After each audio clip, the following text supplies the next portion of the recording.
Howdy pards, Mr. Holster here. What makes your perfect EDC gun and why? This is a VR to my good friend Gil over at HrTarget. And if you haven't checked out his YouTube channel, I'll put a link down below and one up in the corner right now. Go and check him out. And by the way, he makes very nice hard targets, hence the name. I got one from him a few weeks ago, and I have yet been able to use it because, well, you know, I just have not had the desire to travel that half a mile here on the ranch through the snow to shoot at stuff when it's negative 27. Just, you know, I just couldn't get the excitement up, the energy up to do it for some reason. But this week, I'm going to get it done because it's supposed to be 30 degrees this week. Yeah, talk about a roller coaster ride. It's gone from 20 degrees below zero in 40 hours, not even that, 36 hours to 15 above. So hopefully this week we'll get there. But what we're going to do right now is respond to his question, what makes your perfect EDC gun and why? And I've got my EDC guns out here. However, yeah, none of these are my perfect EDC gun, and you'll find out why after I give you the list of my requirements. Number one, nowadays, it's pretty much got to be an automatic. I'm an old revolver guy, and I just soon carry myself an end-frame model 657. Yeah. That's what I'd like to carry, but I just feel nowadays, even though the chances of me ever being there when a terrorist attack happens are like astronomical, I'd have a better chance of winning the lottery. I'd have a better chance of winning the lottery while driving down the road in a snowstorm being chased by Dolly Parton naked. Yeah, it's not going to happen, but I still think I need to be prepared if it does, and although an end-frame 657 would work well for me, I just feel a little more comfortable with a little more ammo actually loaded in the gun at the time. So, and I find also as I get older that I like to carry a lighter gun now. Carrying a 45-ounce gun, just I can carry two guns for that 45 ounces and be a little more balanced. So here we go. Let's start on the list. Now that I've wasted I don't know how much of your life you'll never get back again. A full grip frame. That's right. I need a full grip frame, and by that I mean I need to be able to dump that magazine and put it back in without having to change my grip on the gun. Just seems to make sense to me. If I'm going bang, bang, bang, and I got to do a reload, it makes sense to do it without having to change the position of my hand at all. And if I've got a gun that's so small that my pinky, and this is what really annoys me about extended magazines, that seems to be the answer for all the firearm manufacturers out there, to make the gun as short as possible, two-finger gun, and then put an extension on the magazine so you have a place for your other finger. Well, you know what? Just make the grip that long.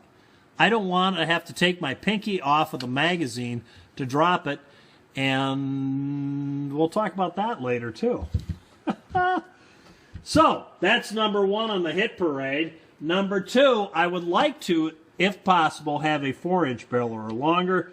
Here, obviously, this gun is a backup gun, and you know the rules don't really apply. I'm going to put Mr. Ruger 357 Magnum over to the side. He's a good everyday carry gun, but not the main gun.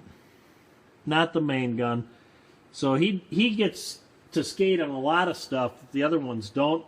I'd like to have at least a 4-inch barrel. Here you're a little short. You're 3.7. So it's a little short of my 4 inches. Here you've got a 4-inch barrel, a little bit over.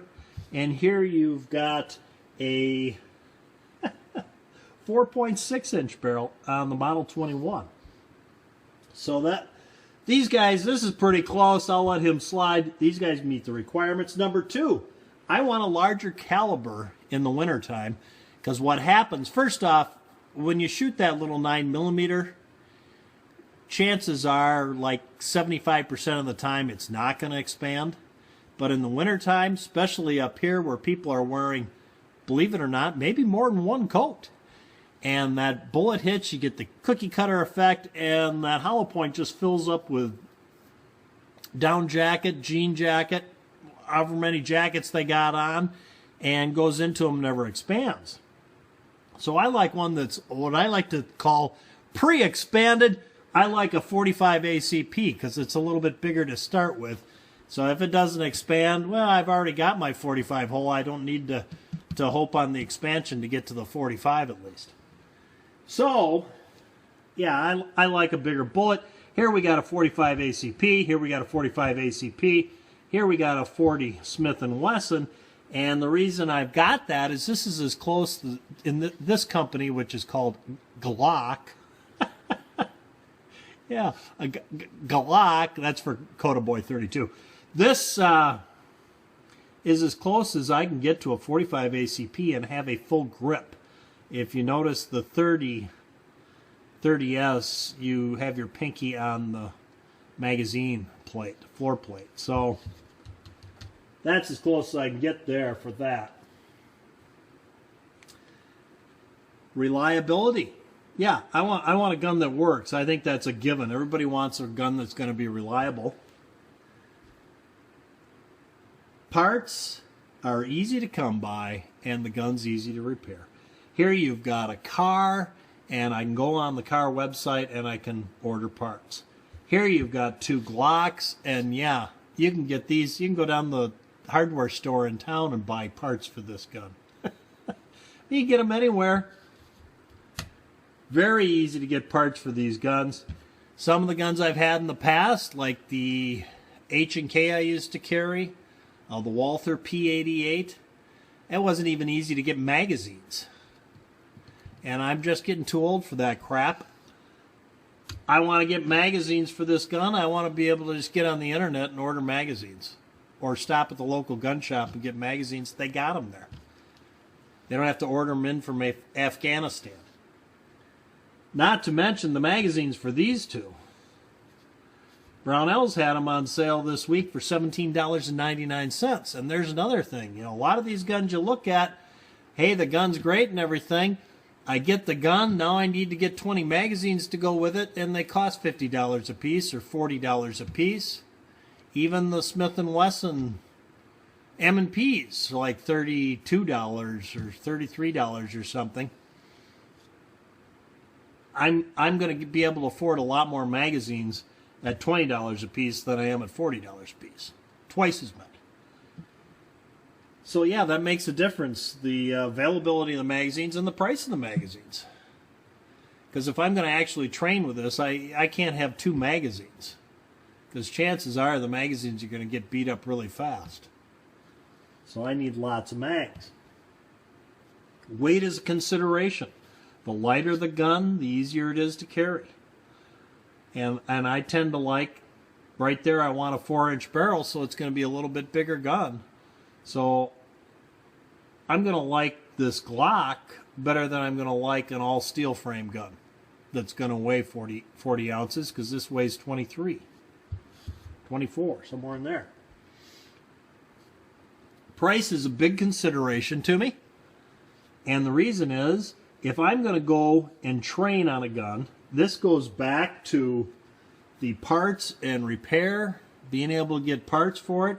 If I've got this gun and I've gone to the effort of put several $1,000s into training on the gun, and the gun breaks and I can't do anything until I get more parts and fix it, there's your part availability. You want to be able to get them right away.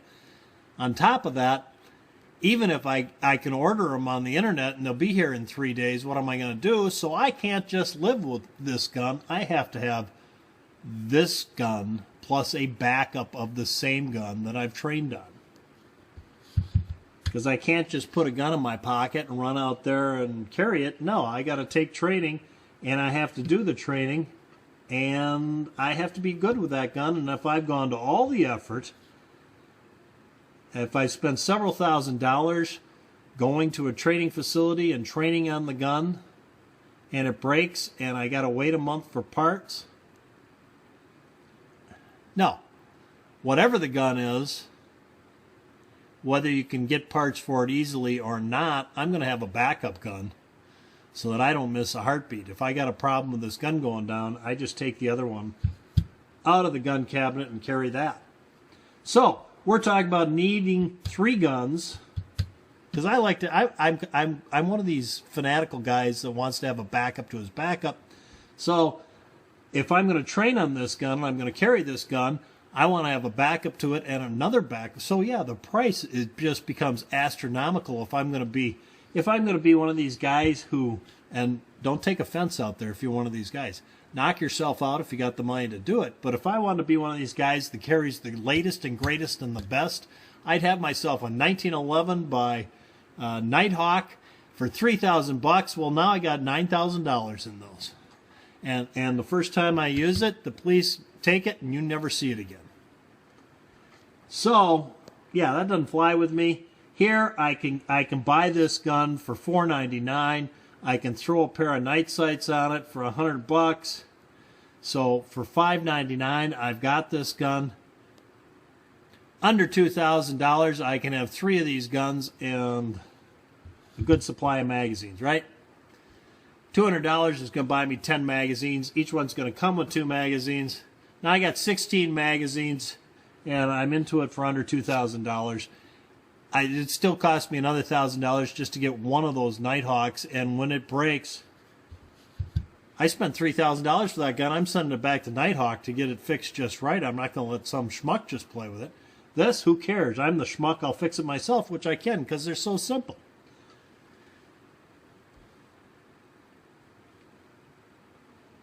Availability of mags, I talked about that. I want to be able to get the mags, and I just soon they'd be cheap enough I can actually afford to buy them when I find them.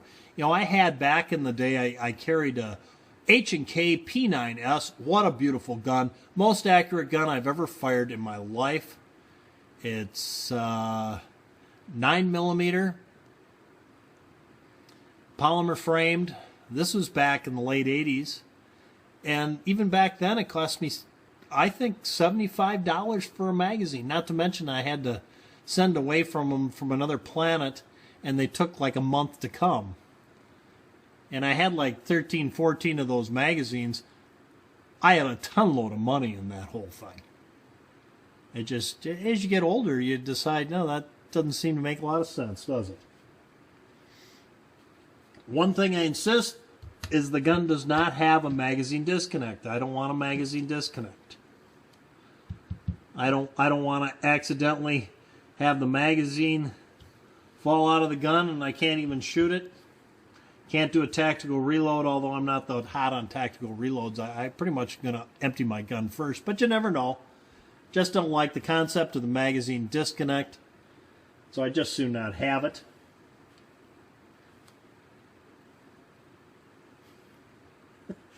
Okay, consistent trigger pull. I want every trigger pull the same. I don't have anything against. I carried one for years, that Walther P88. First trigger pull's double action, and every trigger pull after that single action. I just had gotten to the point that I just want every trigger pull the same. I just want them to be the same. Just like a revolver, you pull the trigger each time, it's the same. Striker fires. You know, for a while back in the 90s, all the law enforcement agencies were issuing double action only, and they were really popular. Double action only, well, maybe not really popular with police officers, but guys that used to carry revolvers like me, they liked those guns because that's what they were. Square revolvers, and nobody hardly makes them anymore. This car is about as close as you're going to get. Of course, it doesn't have a hammer on it. It's not a real long, hard trigger pull, but it is a long trigger pull at about 5 pounds, closer to that kind of thing, and can't even hardly find a double action only, true double action only firearm out there. The closest I've seen in the last few years is the SIG 250, and I actually thought about buying a SIG 250. I really thought about buying a SIG 250. in 45, and the magazines were like $45 a piece. And I sat and thought about it, and I decided, you know, I can get twice as many magazines in the Glock. And I bet you anything, because it's double action only, I really like the trigger pull. It is the 250s, I think, are just fantastic guns. But I thought about it, and I said, you know what's going to happen. I can tell you what's going to happen. Nobody's going to buy it because it's a double action only, and they'll dump it and quit making it. And what are you going to do for parts? Well, there you go. And I was right. That was like back in 2012, I contemplated that, switching to that. And here we are, 2017, and if you'll see, the only thing left on their website is a 22 version of it. And they're making the 320, and the 320, or yeah, the 320, it's probably a fantastic gun, probably shoots great, but I don't see why I want to buy that and pay, because it's just like the Glock, except for there's one little thing here I haven't talked about, but it's just like the Glock, only the magazines are going to cost more.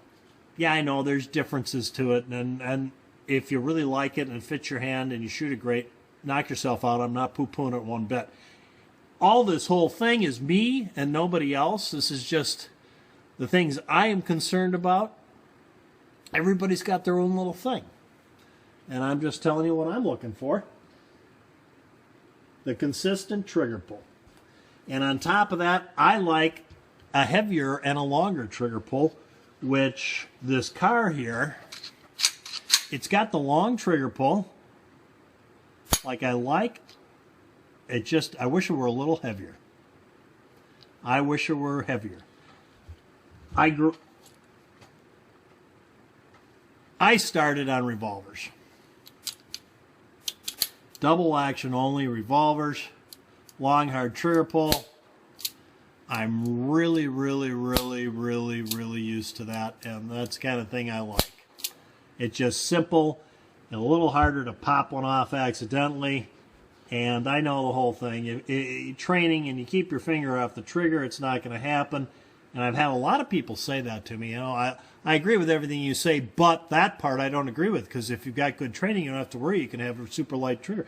Well, you know, training is great, but you're out there in the real world, and when somebody comes at you, you just naturally clench up, and that's what happens. Just like that. So I just feel a little better having a longer, harder trigger pull like a revolver, and that's the real kicker for me. These don't make it all the way for me. They aren't really what I want. They don't fit my hand absolutely perfect. But what they got going for them in the two Glocks is they're reliable. I can get parts anywhere. But the real kicker for me is it's not a double action only, but it's as close as I can get with a New York 2 trigger in there. That is darn close, or as close as I'm going to get. Except for this, the car, but the car has like a 5-pound trigger pull. And here with the New York 2 trigger in there, you got more like who even knows? My gauge only goes to 12 pounds, and it's showing 15 pounds on the gauge, almost 16 pounds, but I don't know if that's accurate or not, because the gauge is supposed to only go to 12 pounds. And I shoot them fine. I take that out and have the other trigger in, I'll shoot it absolutely identically. It doesn't matter. So I might as well have it this way. I like it better that way. That's as close as I can get to a double action only automatic nowadays, pretty much. And so there you go. Those are all my reasonings for carrying what I carry. Is this the perfect EDC gun for me? Well, it's as close as I can find. If to make it absolutely perfect, it would be, it would have a hammer, be double action only. And I know SIG makes these, but then you've got, with that, then you're up into really twice the price range when you figure the magazines and the gun. Probably be more than twice. And so it's just out of the ballpark for me. So there you go. That's why we have what we have. That's as close as we're going to get, and those are all my reasons for doing that. There you go, Gil. That's the answer. And of course, in a perfect world, I'd be carrying this as a backup gun, and I'd have that Smith & Wesson 657 in 41 Magnum as my main gun. But even an old guy eventually caves in and goes with the crowd, I guess. Thanks for tuning in. If you like my channel, please subscribe. And I can't see, the way the camera is, I can't see how many minutes of your life I've wasted that you'll never, ever, ever get back again. Otherwise, I'd rub it in. Thanks for tuning in. Till next time, go out and stay safe.